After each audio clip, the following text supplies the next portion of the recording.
Hey there, welcome to Searching for Service. Do not adjust your dials. It is Joe as host today. So, thanks for coming. We've got great guests today that I'm really excited to introduce you to. And just as a reminder, we are presented to you by Rotary District 5950 and 5960. Kyle, are you excited to be back? I'm back. I'm excited. Yeah. Oh man, we got this is great. Kyle Haugen back from Prior Lake Rotary Club. He's got 27 different titles that I could go into, but today we're going to be speaking about we're going to talk about a lot of different things. But you guys just got back from a trip in Uganda and Kenya that we'll get into. But before we get into anything, I do want to remind our listeners our purpose of this show. And the purpose of Searching for Service is to activate current Rotarians and really push people out there that are non-Rotarians to serve their communities. And what we believe is that Rotary is the best vehicle for serving our communities. There's many of them out there, but this show is really dedicated to having amazing guests on that tell us great stories and, really highlight compelling projects that we work on. So that's what we're all about here. Absolutely. And you guys do a good job at it. Oh, thank you. And it's just me today. I know. I feel lonely. I feel lonely. I'm disappointed, seeing as though, I guess the last time I was here was the show before Kelly gave birth to your daughter. That's right. And since then, Chad has come aboard as well, and neither of them are here, and they're the two that I actually would want to say hi to. So it's whatever. It's so funny. And Kyle, if you don't mind introducing our third person on the show today, it's Shafi. Yeah. But I thought I'd let you introduce. I brought along, as we're talking about all things, Prior Lake Rotary travel to Africa, and a little bit about the Music Fest as well. Shafi Kenyare, who is one of our newer club members, joined me in Africa. So great to get his insights there as well. And also it was his first time going through the Music Fest. So again, great to get some fun experiences there. So Shafi's joining us remotely today, but yeah, Shafi's awesome. Shafi, thanks for joining us, bud. Thank you guys so much. It's a great opportunity to be involved with this programming, and it was a really joyful and eye-opening trip that I went with Kyle. And before that, I did not know how long I would stay in Rotary Club at Prior Lake, but now my life has changed. So I can only say thank you to the Rotary Club of Prior Lake. So. Wow. Well, let's get into that a little bit. So how long ago did you join? About a little bit, I would say 9 months. It's heading to a year now. Okay, so you're just a little baby. I'm a little baby. I did transfer for the Burnsville Burnsville Rotary Club, and I really enjoyed this club. A really vibrant club, and I feel like I'm home. I grew up in Mankato, and I never felt like Prior Lake is a home to me now. So, well, that's awesome. And then you decided to tackle an international trip within your first year. That's pretty impressive as well. I did join a couple of committees while I was in the Rotary Club, and one of them was with Kyle with the International Committee, and I'm planning to take more lead in that. And I was like, I got the opportunity to go to Africa, and I haven't been in a while, and I thought it was a good place to represent Prior Lake Rotary Club. So that's awesome. And Shafi, do you want to give a little bit of your background on the both the Africa part and the refugee part as well? Because I think that certainly created about 7 extra dimensions within the trip too.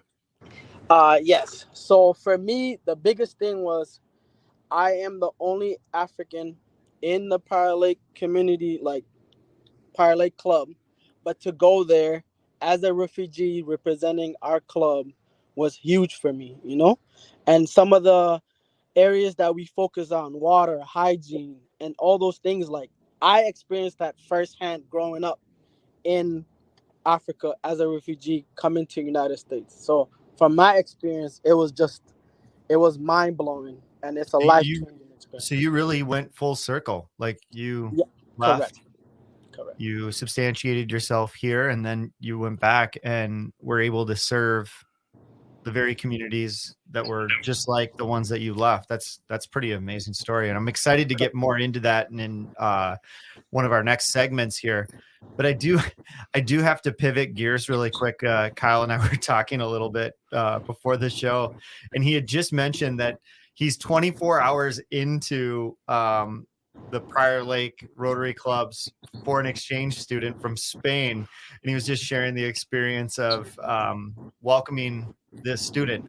Yeah, we have a young man, Carlos Martinez Gonzalez, who's a 15-year-old from northern Spain, and we have a 5-year-old and almost an 8-year-old that both, well, our 5-year-old's going to kindergarten this year, but they go to the Spanish immersion school in Prior Lake. So I figured it was a good time for us to be a host family, and so we picked him up at the airport yesterday afternoon and brought him home, and so we are.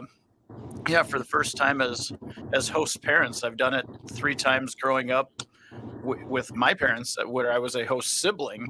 But this is a new experience now that all of a sudden we have a 15-year-old boy in our house, and it was not to make any light of it whatsoever, because I'm excited. But it's last week we were driving through the neighborhood, and my wife pointed out that one of our neighbors just got a dog. And she kind of wants a dog. I don't want a dog because I know who's going to be responsible for said dog. Right. And I said, we're skipping the spaniel. We're getting a Spaniard instead. And so thank you for laughing, because she didn't think it was funny. Everybody else has so far. But no, Carlos is going to be a great addition to the family, and awesome. Really nice kid. He's very excited this afternoon. He's a big Real Madrid soccer fan, and they play at 2:30, and I showed him that we do have that channel. Oh, good. So he's very excited for he and my son to watch that match this afternoon. So, well, that's great. Now, I really wanted to bring that up just because youth exchange has been such a huge component Absolutely. of, this show. It seems like it's that thread that really seems to connect a lot of the guests together. And it sounds like it's a rite of passage for most. A little bit. It's kind of like working at Target in Minnesota. You got to do it. And one of the foreign exchange students we had when I was growing up, when I was a freshman in high school, I still consider her my fake sister. I'm 45 years old now, and they're the English wing of our family. And, hopefully over spring break next year, we're going to take the kids over to see them. And she's my sister that I never had, and the daughter my parents never had until at least my brother and I got married. But those relationships are lifelong and teach you all about cultural understanding and how the world isn't as big as it may seem. Yeah. And how many youth exchange students did Prior Lake do this year? We just have one. Okay. Yep. Yeah. We're not crazy like Northfield and do, 7 or 8 or 10 or 12. Like, we'll just do one and call it good. Yeah. That's pretty amazing. I remember having that. Who's the guest that talked about Northfield and Rotary Exchange? And I don't. But literally, we're like, 7 or 8 at a time. I'm like, that coordination effort is pretty incredible. That is. Shafi, you want to take that up and coordinate 7 or 8 inbound exchange students for Prior Lake? I would. One day I will. I have 2 kids under 2 at this moment. No, I love the reaction. You're like, I want to say yes, but he's like, that sounds. Oh my god, Joe, he's in the same boat as you. One day, Kyle. Yeah, one day, Kyle. But right now, Kyle knows I have 2 under 2, so my house is. And remind me, when was your youngest daughter born? February 20th.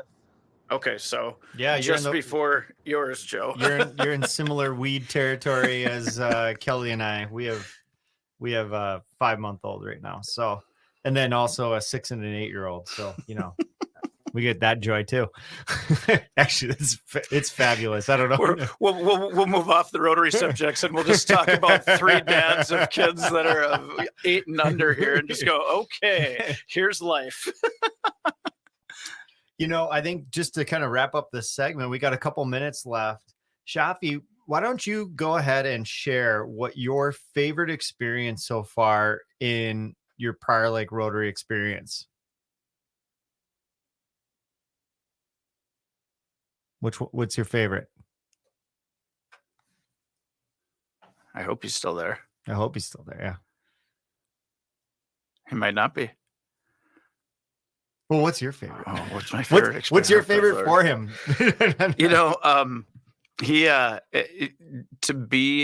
To watch him interact with a lot of the refugees in Naka Valley refugee settlement, and be able to go up to a group and just say, I'm one of you. Mhm. Where he was, he and his brothers and sisters were born in Somalia and then fled to a refugee camp in Kenya, and then came to Mankato, which I'll have to brag for Shafi. It's pretty cool. I think I have this right, that he is one of 12, and all of them have college degrees from Mankato State. Wow, which is, I mean, nobody in a family of 12 has 12 college degrees. Maybe one of them has 12 degrees, but yeah, it's pretty cool from that standpoint. But for him to have those conversations was really neat to see from my perspective. I agree. I think that's amazing. Shafi, good to have you back, bud. Thank you. I'm having a lot of connection problems. I'm sorry, fellas. No worries. All good. We'll just roll with it. But we're going to roll out of this segment. And just as a reminder, you're listening to Searching for Service, and I'm Joe Kirk. And with me is Kyle Haugen. Oh, am I like kind of second chair today? Second chair today. And you're listening to Searching for Service. We'll be right back.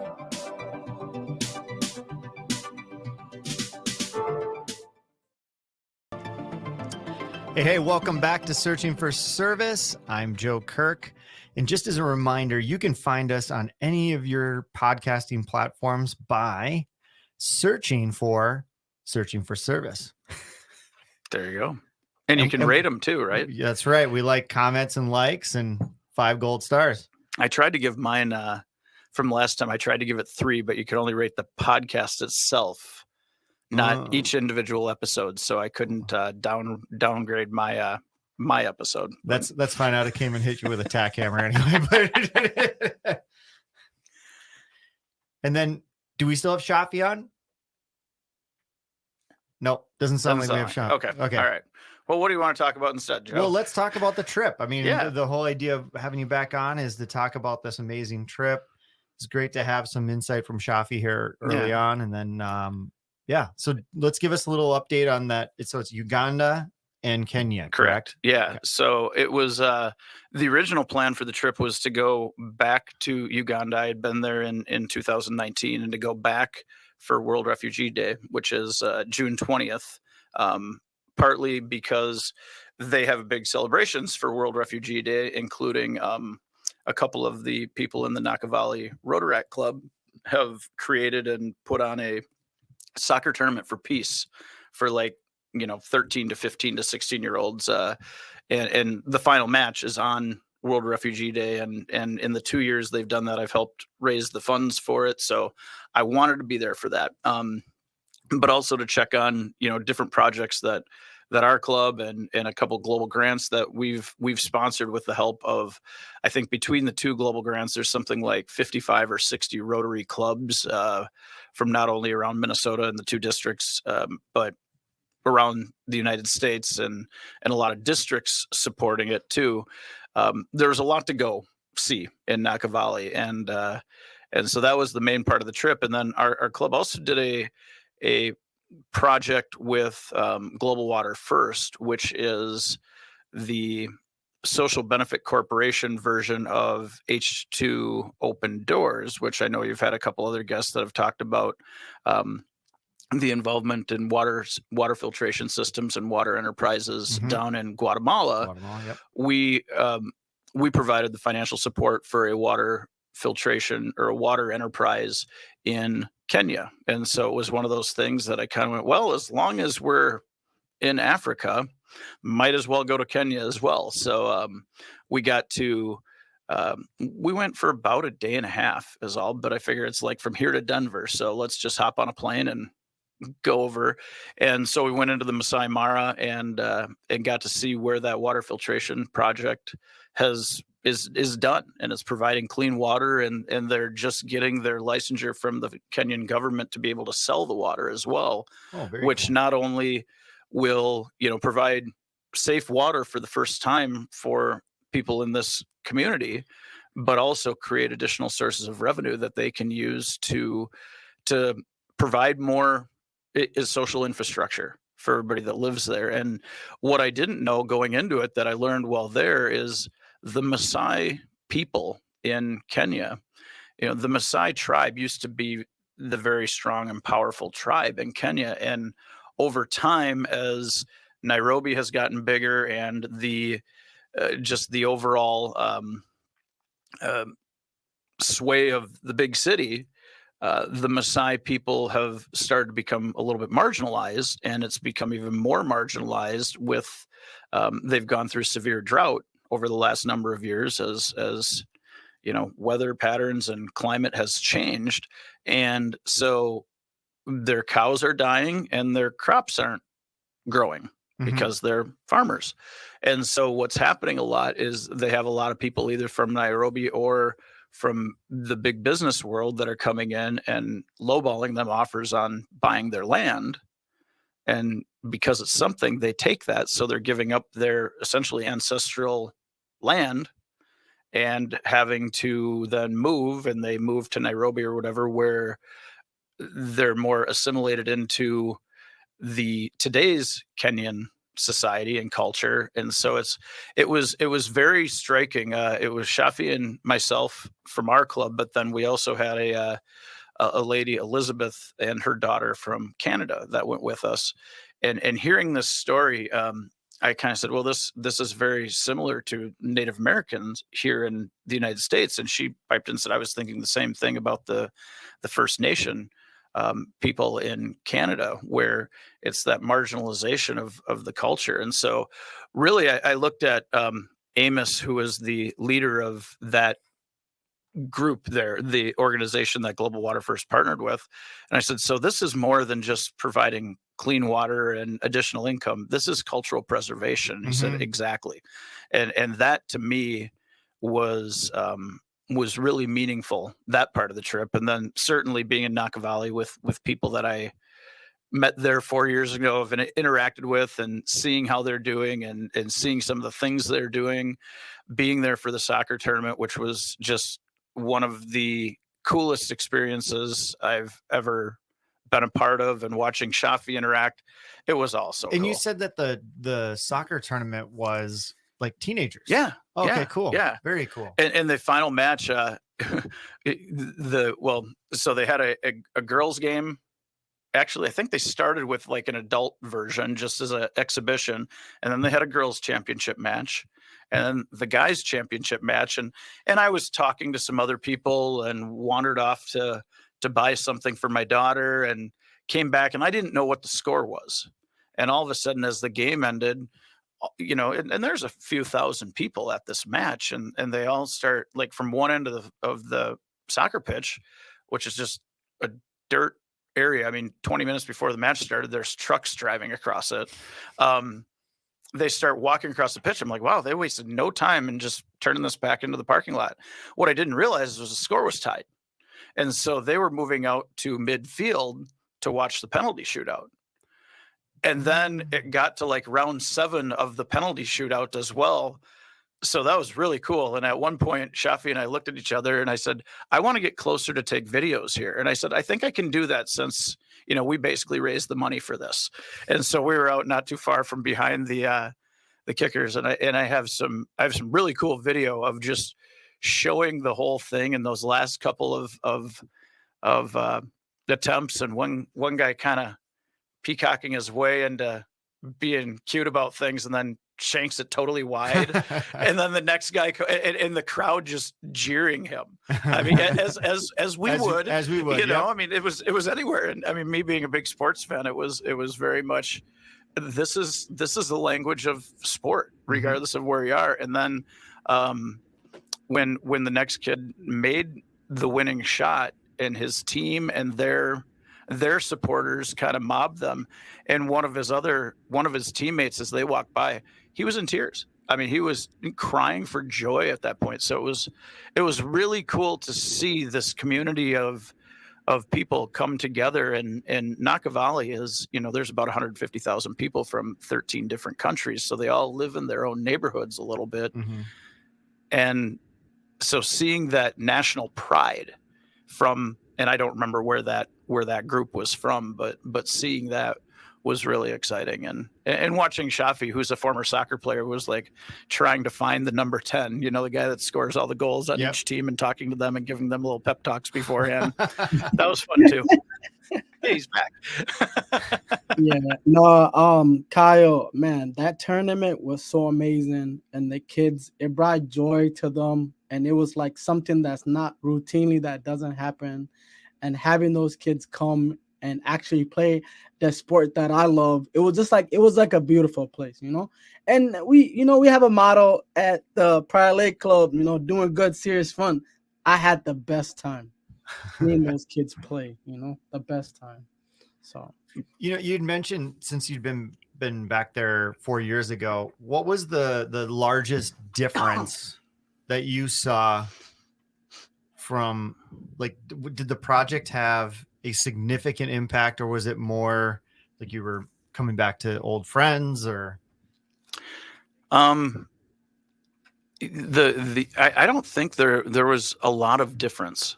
That's the unfortunate part. Yeah. Is that, well, and thanks for being honest about it. It stays the same to a certain degree. I mean, there's people coming and going. I mean, it's a somewhat transient population, because they're refugees that had to flee their homes, but they have nowhere else to go. So they consider themselves visitors that have been there for a generation or two. Yeah. When I went 4 years ago, we went with Alight, which used to be called American Refugee Committee. That's who I was with at that time. So they showed me a lot of what they were doing.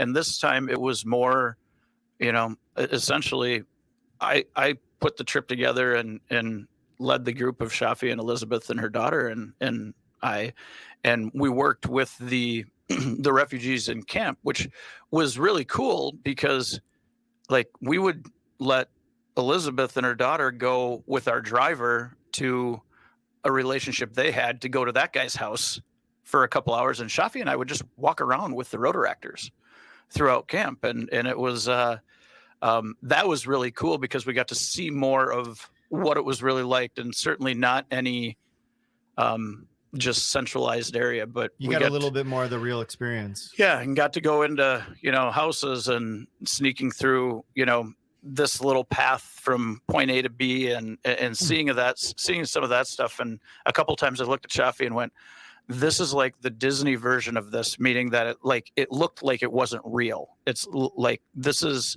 if Disney put this in a movie to amplify how bad it was, that's what it would look like. Huh. And saw that a couple different times. It was just like, wow. And but it was good having Shafi, who knew some of the language there. Sure. I can imagine. that certainly helped me.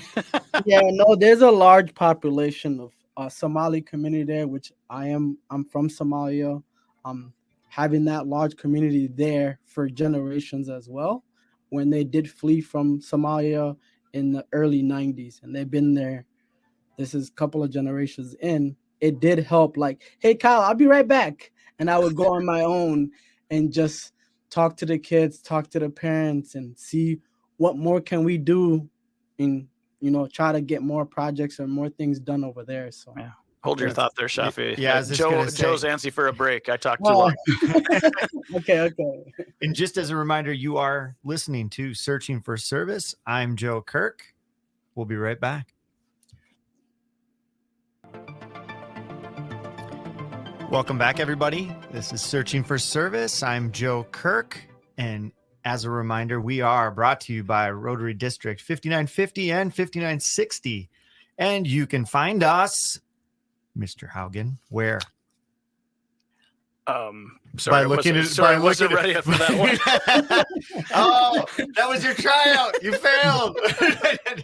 You can also find us on wherever you listen to your podcast by searching for service. Yeah, and also on the rotary5950.org website or the Rotary 5950 Facebook page too. And I think there's some stuff on 5960 there too. So that's where I thought you were going with that. And we have searching for service just actually put up a YouTube page, so you can find us on there as well.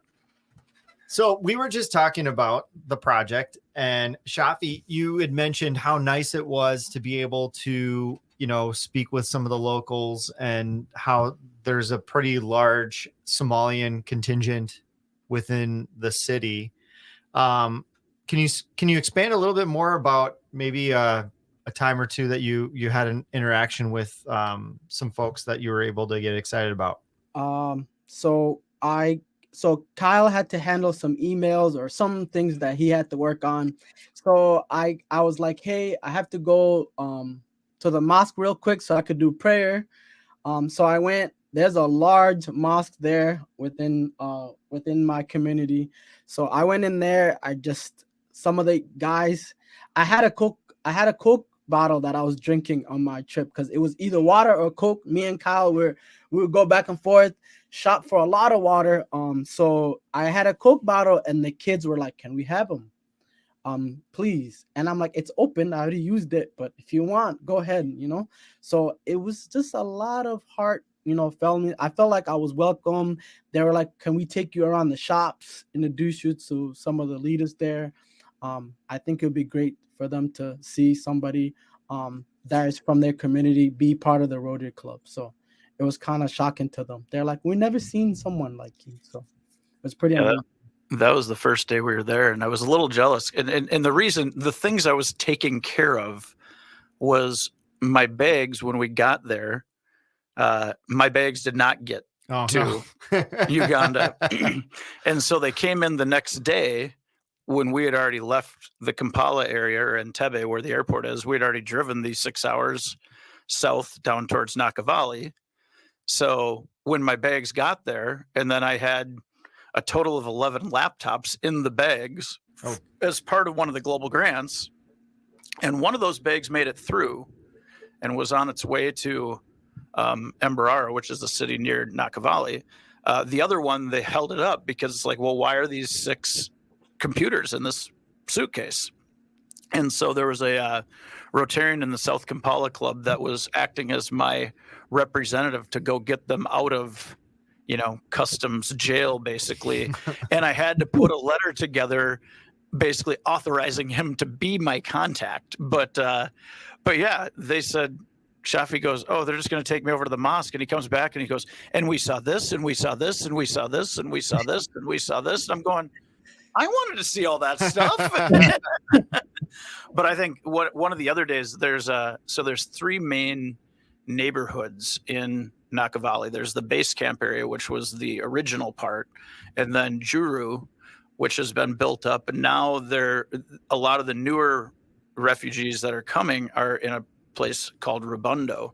And it's, like, none of these places have any resources. Right. This has no resources. There's not electricity there. There's not anything there. And they took us over to see that area because one of the global grants we're doing, part of the project is putting like a 100,000 liter cistern on top of the hill to hold water. But I think it was really cool there. And Shafi, you'll probably want to talk a little bit more about this. There was an area in Rubundo up on the hill away from kind of the main neighborhood where several Somali refugees were. And so they took Shafi up there. And I think that was very impactful to you. And I'll let you go from there, Shafi. So when we did get to this other base camp, it was just really eye-opening because they had, obviously me and Kyle went down there for water filters and different projects that we could see that we're going to continue that work. They were telling me how the water kind of holes or whatever that we use for the water, it would get turned off every 2 days or 3 days. So they would have to like save it in these big water bottle jugs to hold on the water for like 2 days. or the water might not come back. So some of the resources were absolutely not there. And just having to speak with some of the moms, and some of them are single moms living on a place where there's literally absolutely no resource. It's kind of hard to where they kind of go into things that, you know, our normal society would not accept to make ends meet, you know. And that kind of got me in my feelings for a little while. Almost 2 days I didn't feel good about it, but it was really eye-opening. And what more can we do, you know, as a community to help them? Well, and a common thread too amongst a lot of the people that we interview that do international projects is the international project that they go on inspires something else in them. Yeah. So if you were to go back, what would you want to do to further serve that community? I think the first thing I would do is our water project filter system. There they absolutely don't have water, and I was thinking This of was outside the scope of the project. So this was yeah, like Yeah. okay. So one of the main things that for me I think a community can thrive and build off of is from water. You know, and I think with a community without water, it just struggles to grow. So water would be my first thing.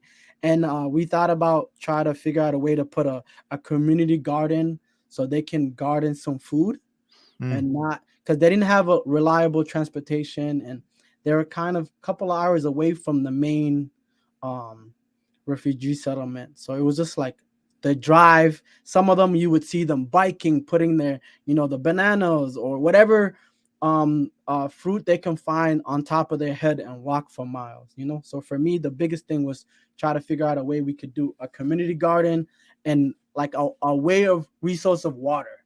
A community is built on water. So that was one of the biggest takes for me. So And that's to build on that a little bit. So the two global grants we're doing in Naka Valley, the first one, which is pretty well done, one of the schools that we've been working with, their Best Future School in Naka Valley, it was some upgrades to the school, and so that one's about done. So we were able to see all of that. The second one is a water project, but it's running piping to Best Future School so they can have water, and then installing a small water filtration system, actually not one of the Global Water First or H2 Open Doors systems, just because it didn't need that much there. So we went with a less expensive version from Australia, as well as this water tank. The next idea that we have, and this is what Shafi and I spent a lot of time looking at, and Shafi spent a great deal of time and thought on this there, and is working with another member of our club now on this. It is that idea of community gardening, because, you know, I mean, as you can imagine, when a government of a country goes ahead and gives land to United Nations High Commission for Refugees for a refugee settlement, they don't give them the best land. Right. And so as a result, they're kind of beholden to the World Food Program for their food. Well, as refugees, the amount of refugees keeps going up, and, you know, different food issues in the world keep happening, and costs keep going up and everything like that. The World Food Program is having to cut their rations that they give. And so our thought is, how can we help teach them sustainable gardening techniques to not only provide healthy food, but more food? And that's one of the challenges right now. So rather than going right to a Rotary grant part of things, we're doing a pilot project there. And that's what Shafi and another guy, Rick, from our club are working on to see if it works. And it's one of the challenges is, as I mentioned before, a lot of the people in Naka Valley see it as their temporary home, ... that they've been in for 20 years. So that planting a seed is, to a certain degree, setting up roots. Yeah. And they don't want to do that. And that's not my thought. That's a couple of our club members. I want to give them credit. Lane and Michelle, you guys said that first, if you're listening. But it was a very interesting thing there on how to get past that. What a fascinating mindset around like, the refugee camp being kind of this temporary thing where some people have been there for 20 years. And it's like, how do you change that mindset of, just because this is temporary doesn't mean that it can't be sustainable. Mm-hmm. And from the conversation within this interview, it sounds like that they spend so much time gathering food in a day, and it takes so many hours to do that. And you think about if you can break that off and go, gosh, they got 2, 3, 4 more hours a day, just how much more productive that is. I mean, I'm always blown away by when we're talking about some of these basic essentials and where all the time is. Yeah. Yeah. Shafi, you want to touch on that for 50 seconds or so? Yeah. For me, that is the most important, and try to figure out if this pilot, a lot of programs, I think they get deep when the pilot project goes into place. And I think once they can see that it works, I think more people will join, so for us, you get somebody that's good at raising money and yeah, that so helps too. Just to give that hope, I think that hope, just to see that, hey, can we try it for a season and see what they can learn, and can they learn that skills to carry on for life? I just feel like it's a big thing of like, don't give them the fish, teach them how to fish. That's I love it. So that's big for me. So, well, we're going to rock out of this segment, but just as a reminder, you're listening to Searching for Service, and I'm Joe Kirk, and we'll see you in the last segment.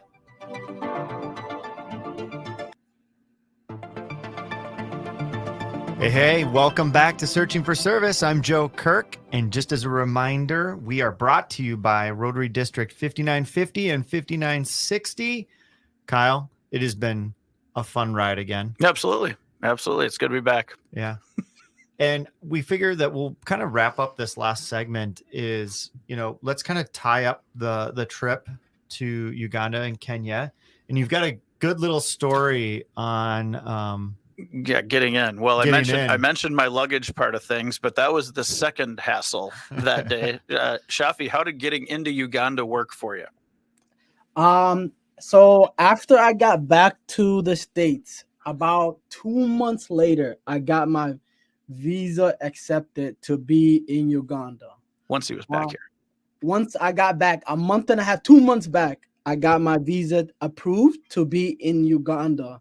But I was like, I've been there 2 months ago, but thank you guys so much for accepting me to be in the country. So they went back and forth and round beforehand. And so he just said, well, I'm just going to show up and do it at the door. And they didn't like that and pulled him into the side room for a while, and then pulled me into the side room at one point. And first off, because Shafi, I don't think you might be saying this. It was because they have some issues with the Somali government or whatever. So they were a little worried about, okay, why is the Somali guy trying to come into Uganda?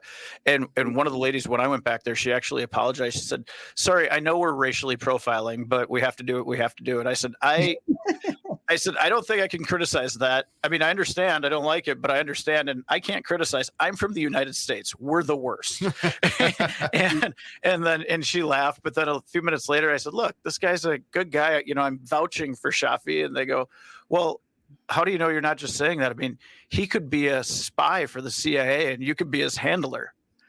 And I just started laughing. I said, oh my God. Not that cool. That's exactly what I said. I said, oh my God, I wish I was that cool.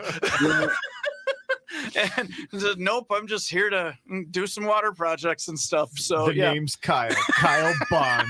So the rest of the trip, we just kind of joked about how, Shafi was the international super spy and I was his handler. And yeah. So when we finally said, I said, he's already has his visa to get into Kenya, like in 5 days. Right. Oh, he does? Yeah. Go ask him for it.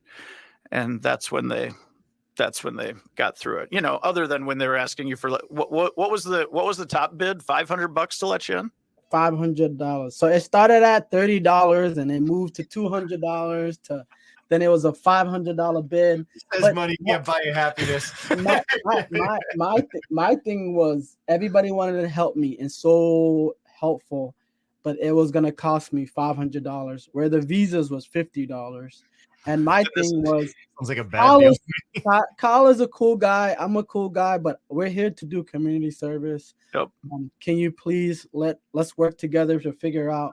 And then it was just at the end, it was just like, hey, we have an issue with Somalia. I'm like, I'm Somali American. You see my passport. I am from the United States of America. Please let me in. So it was and this is happening. You know, we have this other lady, Elizabeth, and her 10-year-old traveling with us. We've been on a flight for a day trying to get them okay. Looking, you know, I know Shafi's back in the back room getting whatever waterboarded or whatever's going on back there.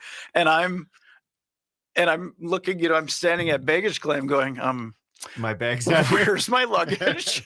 And so, you know, go in there, and while I'm in there, they're telling me, oh, it's still in Amsterdam. And Shafi goes, hey, they want to talk to you now. So it was you guys were popular. This is about midnight, you know.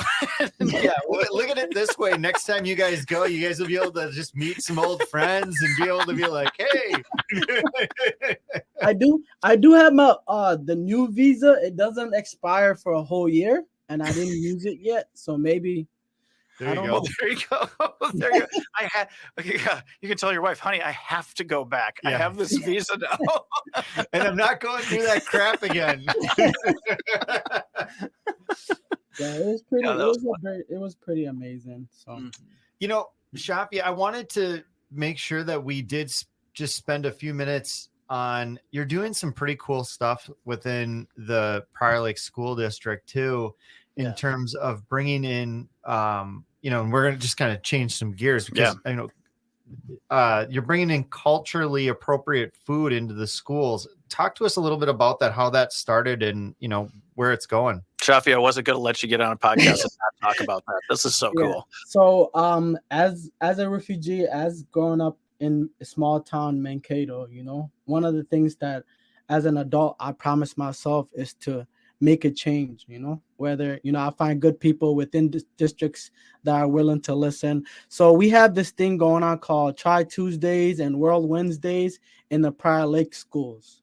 And I really got behind that initiative because as a student at early, you know, childhood, I did not eat food at school because it was pork or it just didn't fit my palate. It was just all sort of things, you know. So I was really scared. I ate pork one day. After that, I never ate school lunch for a long time, unless it was the Uncrustable peanut butter jelly sandwiches, which are amazing, you know.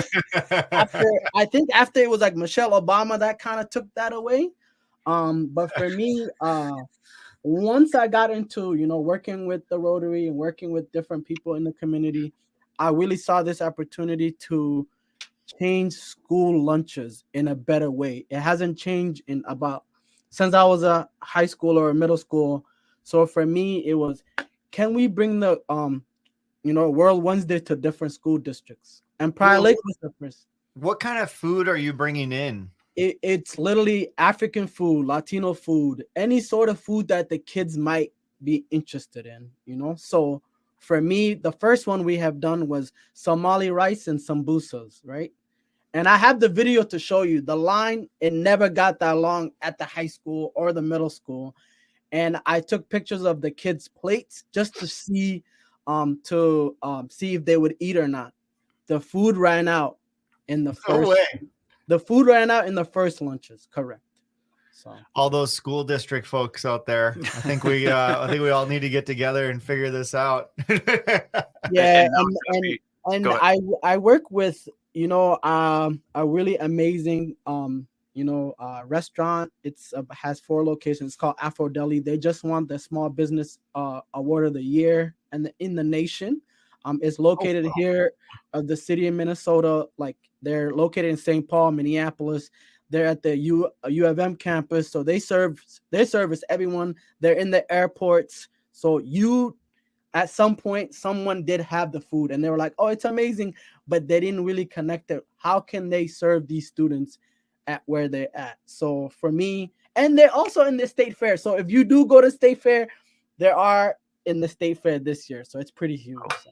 Love it. And Shafi, what other school districts are you working with now? I know it's at least Prior Lake and Faribault. So Prior Lake, Faribault. Right now, we're working on a pilot in St. Cloud, Mankato. I'm trying to get in touch with Northfield. So it's pretty huge. I just got the VP of Blue Cross Blue Shield diversity equity to get behind it. I've talked to Lieutenant. I talked to the governor. I talked to a few mayors. A lot of people are on board to do this pilot program. So. Well, how can people listening to this show help you? Is just to get the World Wednesday out there for the kids to experience it. They don't have to travel around the world to get food, to try food from other countries, but it can come to their schools. So, well, cool. I really appreciate you working on that, and it sounds like it's been a really nice success. And then you mentioned the local business angle at it too. So it's kind of supporting a local business as well. So it seems to have a lot of different tentacles that really help the community and, create some diversity, not only in our food, but in our culture. And, so thank you so much for championing that. And man, diving in 2 feet into the deep end. He's in. Well, we got about 2 minutes left, you guys. I mean, what do we want to talk about? Like, where do we see this world, this food program going, Shafi? Where do we see it going? So we have few meetings that are coming up with different directors, different executives. There's a good group called I think they do a good nonprofit work. It's called Good in the Hood. I've been trying to get an introduction with the executive director. He's doing really amazing job at different universities. And just to getting more students involved and, having the universities kind of like channel through the community and just helping them out and setting up like food banks and different things. So for me, it was just tackling different executive directors, try to get everybody at the table and say, hey, the work is really happening, but can we do more, for the younger students? So, man, that's so great. Kyle, any parting last words to wrap up a great show, by the way? Yeah, I just think I think it's been really fun. I'll be in Rotary 20 years this fall, and I've seen a lot, done a lot, but now to be able to see somebody like Shafi coming in with all the ideas, all the energy, and just in real time watching these light bulbs go on over his head and being able to see what he's experiencing and knowing that there's hopefully other younger, newer Rotarians out there listening to the same thing. Enough so that we didn't even get to talk about how he was like the bouncer in the pit at the music fest. Maybe next time on that one. Next time. Well, no, thank you guys. Everybody, you've been listening to Searching for Service. I'm Joe Kirk, and this is your reminder to stop searching and start serving. I knew that one.